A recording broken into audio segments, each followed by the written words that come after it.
Hello everyone. तो आज हम लोग करेंगे रिलीजन, डाइवर्सिटी एंड डिसेंट। ये हमारा यूनिट 3 है BHIC 108 कोड का। So let's start with the lecture. The reformation and the counter reformations were pivotal important movements in the European history, dramatically reshaping the religious, political and social landscape of the continent. Here are the detailed examinations of these events. Reformation counter जो हुआ और कुछ movements हुआ European history में जो एक बहुत important role play किया था। एक चेंजिंग डायनेमिक्स हम लोग देखते हैं यूरोप में, रिलीजन, पॉलिटिक्स, ये सब में एक हम लोग रीशेपिंग देखते हैं सोशल लैंडस्केप में। Protestant Reformation, origin and cause कहाँ से हुआ था? The Protestant Reformation began in the early 16th century as a response to perceive corruption and abuse within the Catholic church. तो प्रोटेस्टेंट रिफॉर्मेशन कहाँ से origin हुआ था? चर्च से ओरिजिन हुआ था। ये क्यों ओरिजिन हुआ था? ये करप्शन के रिस्पॉन्स में ओरिजिन हुआ था। बहुत ज़्यादा करप्शन जो था वो चर्च में स्टार्ट हो गया था, अब्यूज़ हो रहा था चर्च में। तो इसके लिए एक रिस्पॉन्स के तरीके से प्रोटेस्टेंट रिफॉर्मेशन मूवमेंट स्टार्ट होता है। इसका की कॉजेज़ क्या क्या था हम लोग देखते हैं। Clerical corruption, practice such as simony, selling church office, nepotism, indulgence in selling of the forgiveness for sins. तो अगर कोई गलती करता था तो उसको पैसा अगर वो इंसान दे देता था तो उसके लिए उसको फॉरगिव कर दिया जाता था। नेपोटिज्म बहुत ज़्यादा हो गया था, जो बेटा है फिर वो नेक्स्ट रूल कर रहा था। चर्च में बहुत सारे ऑफिसेस का जो पोस्ट था वो सेल हो रहा था। अगर आपके पास पैसा है तो आप वो पोस्ट ले सकते हैं। तो करप्शन जो था चर्च में वो बहुत ज़्यादा बढ़ गया था। The nature of salvation, the authority of the pope and the role of the Bible, सब में बहुत ज़्यादा डिस्प्यूटेड हो गया था, theological dispute. Disagreement over church doctrine, जो चर्च का डॉक्ट्रिन था, प्रिंसिपल्स था, नेचर ऑफ सैल्वेशन, कैसे सैल्वेशन होना चाहिए, पोप का अथॉरिटी कैसे होना चाहिए, बाइबल का जो इम्पोर्टेंस था, रोल था, ये सब हम लोग देखते हैं कि बहुत ज़्यादा पोल्यूटेड हो गया था। Renaissance humanism, emphasis on individual interpretation and critical thinking leading to question of church authority. Renaissance humanism start हो गया था। ह्यूमैनिज्म से क्रिटिकल थिंकिंग जो है, क्या सही है क्या गलत है, इसके बारे में लोग क्वेश्चन करने लगे थे चर्च के अथॉरिटी को। पॉलिटिकल फैक्टर्स भी रिस्पॉन्सिबल था रिस्पॉन्स को लेके, रिफॉर्मेशन, प्रोटेस्टेंट रिफॉर्मेशन को लेके। लोकल रूलर्स जो थे they were seeking assert independence from the influence of Catholic church. जो लोकल रूलर्स थे वो कैथलिक चर्च से अपना इन्फ्लुएंस, इंडिपेंडेंस कर रहे थे, असर्ट कर रहे थे।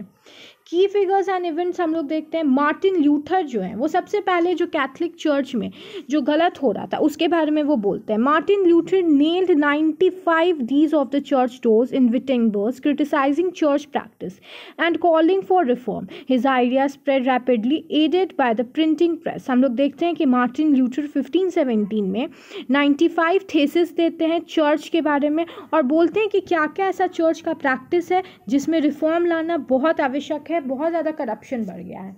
तो ये एक बहुत ज़्यादा इम्पॉर्टेंट रोल प्ले किया था रिफॉर्म के लिए। प्रिंटिंग प्रेस के द्वारा जो है मार्टिन ल्यूथर अपना पॉइंट ऑफ व्यू जो है वो लोगों तक पहुंचाए थे। John Calvin, a French theological whose teaching known as the Calvinism, emphasised the predestination and sovereignty of God. His idea took roots in Switzerland, France and Netherlands. हम लोग देखते हैं कि कैल्विन भी हैं, एक फ्रेंच थियोलॉजिकल थे। इनकी टीचिंग से भी लोगों को पता चलता है कि क्या क्या प्रैक्टिसेस जो थी चर्च में वो गलत हो रही थी और इनका प्रैक्टिसेस के बारे में बहुत जगह आइडियाज़ के जो गलत हो रहा था वो अपने आइडियाज़ की तरह से दूसरे कंट्रीज़ में इस बात को बताते हैं, फ्रांस, स्विट्जरलैंड, नीदरलैंड्स में भी।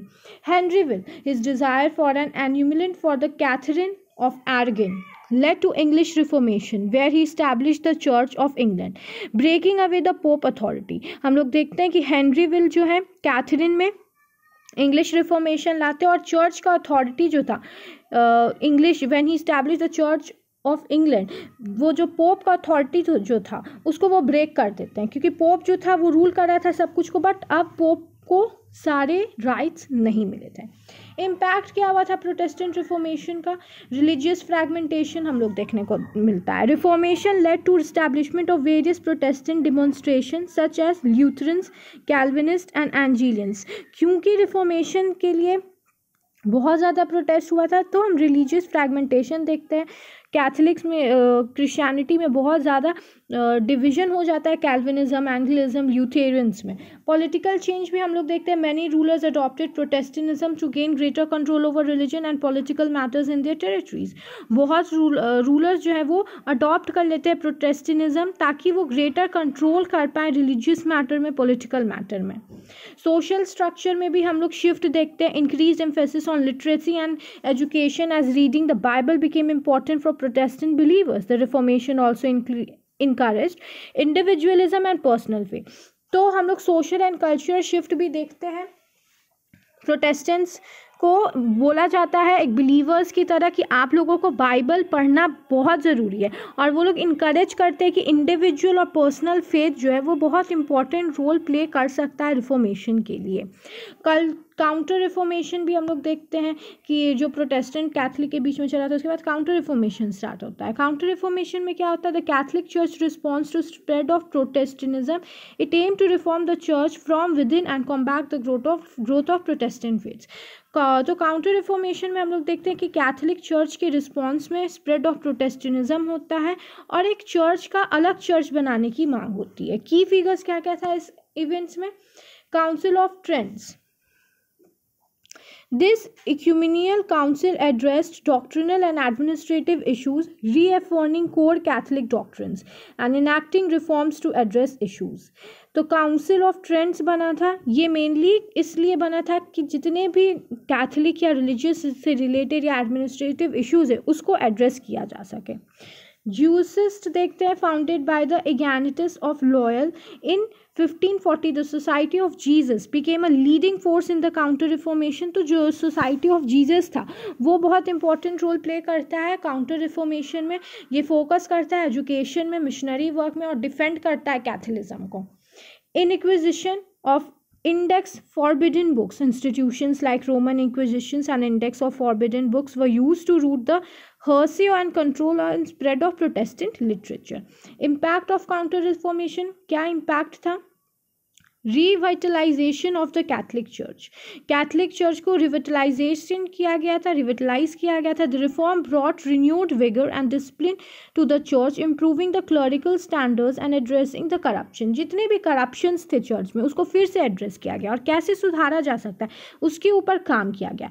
कल्चरल एंड आर्टिस्टिक फ्लरिशिंग हम लोग देखते हैं। The counter reformation spurred the baroque art movement which aim to inspire the faiths through dramatic and emotional artistic expression. Different dramas create किया जाता है, स्टेज प्रोग्राम्स किया जाता है ताकि लोगों को पता चल पाए कि क्या रियलिटी है। रिलीजियस कॉन्फ्लिक्ट्स देखने को मिलता है। The counter Reformation intensified religious conflicts in Europe, contributing to war such as French war religion and 30 years of war. क्योंकि रिलीजियस कॉन्फ्लिक्ट हो गया था काउंटर रिफॉर्मेशन के वजह से, इसके वजह से हम लोग 30 years ऑफ वॉर भी देखते हैं और रिलीजन के बीच में भी वॉर होने लगता है।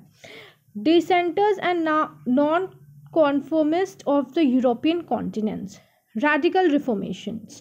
The radical reformation include a group that went boycott the reforms of Luther and Calvin, seeking a more extensive change in the doctrine and practice।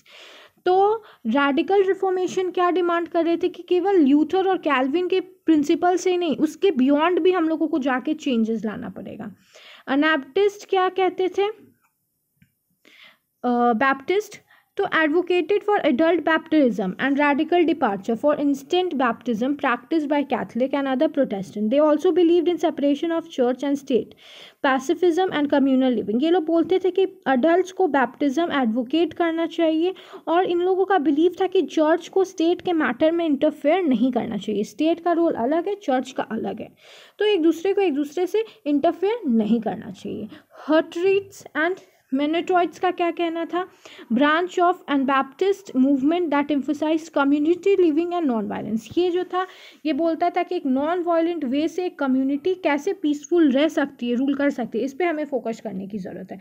सोशनलिज्म, rationalistic movement questioning the divinity of the church Christ and the concept of Trinity. तो एक सोशनियनिज्म आता है, इसमें mainly focus किया जाता है कि क्या डिविनिटी है, क्या क्राइस्ट थे, या कंसेप्ट ऑफ ट्रिनिटी को क्वेश्चन किया जाता है। रैडिकल रिफॉर्मेशन इन इंग्लैंड, इसमें क्या हुआ था? Puritans, sought to purify the Church of England from Catholic practice. They played a significant role in English politics, including the English Civil War. तो एक प्यूरिटिस्ट मूवमेंट स्टार्ट होता है जिसमें कहा जाता है, रेडिकल मूवमेंट में, रिफॉर्मेशन में प्यूरिटिस्ट मूवमेंट स्टार्ट होता है. इसमें कहा जाता है कि चर्च को प्यूरिफाई करना होगा क्योंकि उसमें बहुत ज़्यादा करप्शन प्रैक्टिस हुआ है. Quakers, founded by George Fox in 17th century, the religious society in France, Quakers, emphasized direct experience of God and rejected formal sacraments and clergy. तो क्वाकर्स का कहना था कि एक डायरेक्ट एक्सपीरियंस होना चाहिए गॉड से, और बीच में क्लर्जी और स्क्रैमेंट्स नहीं आने चाहिए क्योंकि वो लोग हमें गॉड तक नहीं पहुंचा सकते. गॉड को हम लोग डायरेक्ट पहुंच सकते. Levers and diggers, politician, political religious radicals advocating for social equality and communal ownership for land during the English Civil War. Religious diversity and religious tolerance, development of tolerance, peace and Augsburg allowed rulers within the Holy Roman Empire to choose either Catholicism or Lutheranism as their official religion. तो development of tolerance होता है. Tolerance जो है हम लोग देखते हैं वो यूरोप में डेवलप होने लगता है क्योंकि बहुत ज़्यादा फाइट हो रहा था फॉर रिलीजन, कैथोलिज्म, प्रोटेस्टेंटिज्म को लेके. तो अब जो थे allowed rulers within the Holy Roman Empire, तो होली रोमन एम्पायर को चूज़ करने के लिए मिल गया था कि या तो आप कैथोलिज्म में रहिए, ल्यूथरनिज्म में रहिए, या आप दूसरे रिलीजन को, मतलब उसका दूसरा पार्टा फॉर्म कर सकते हैं. Edict of Nantes granted limited religious freedoms to the Huguenots in Catholic France, though it was later revoked in 1685. कहीं तो बहुत ज़्यादा टॉलरेंस हुआ बट कहीं कहीं फ्रेंच प्रोटेस्टेंट्स जो थे, नैनिटिट्स जो थे, वो बोलते हैं कि नहीं, आपको लिमिटेड रिलीजियस फ्रीडम ही मिलेगा.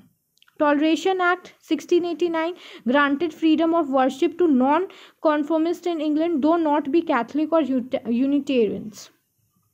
इम्पैक्ट क्या था, क्या इम्पैक्ट रहा रिलीजियस टॉलरेंस या रिलीजियस मूवमेंट जो हुआ यूरोप में उसका? तो हम लोग देखते हैं प्लूरलिज्म होता है, gradual acceptance of religion diversity leading to the development of a more pluralist society.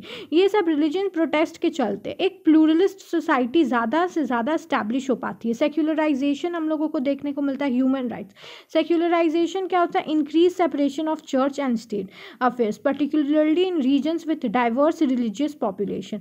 हम लोग देखते हैं कि सेपरेशन जो था चर्च स्टेट में, अफेयर्स जो था वो बहुत ज़्यादा बढ़ गया था, लेकिन धीरे धीरे लोग समझने लगे थे और एक सेक्युलराइज स्टेट को फॉर्म करने के लिए लोग आगे बढ़ने लगे थे. ह्यूमन राइट्स, पहले तो ह्यूमन के राइट्स को रिकॉग्नाइज नहीं किया जाता था, बट अब हम लोग देखते हैं कि रिलीजन जो है वो भी ह्यूमन और फंडामेंटल ह्यूमन राइट्स को रिकॉग्नाइज करना स्टार्ट कर देता है.